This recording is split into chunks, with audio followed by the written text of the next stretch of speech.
द्वार खुले करणारे महात्मा ज्योतिराव फुले, बोधिसत्व परमपूज्य डॉक्टर बाबासाहेब आंबेडकर, साहित्याच्या माध्यमातून जनजागृती करणारे थोर साहित्यरत्न अण्णाभाऊ साठे, बोले तैसा चाले त्यांचीच वंदावे पावले असे थोर संत गाडगे बाबा या सर्व महामानवांना अभिवादन करून आज उमरी जहांगीर येथे पहिल्या बौद्ध धर्म परिषदेचे आयोजन करण्यात आले आहे।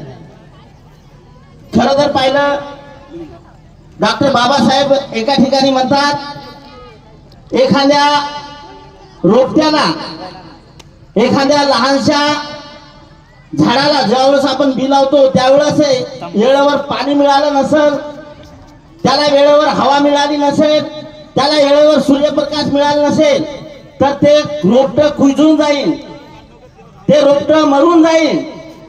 तसंच बौद्ध धम्माचं सुद्धा या धम्माला प्रसार भेटला नसेल, प्रचार भेटला नसेल, हा धम्म सुद्धा लोप पावेल।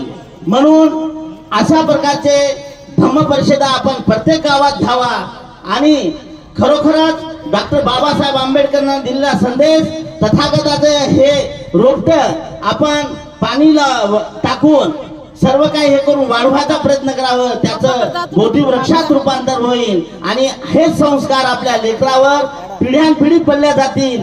मी या ठिकाणी एवढंच बोलून थांबतो आणि या सर्व आयोजकांचं या सुद्धा या धम्म परिषदेला शुभेच्छा देतो। जय भीम। एकदम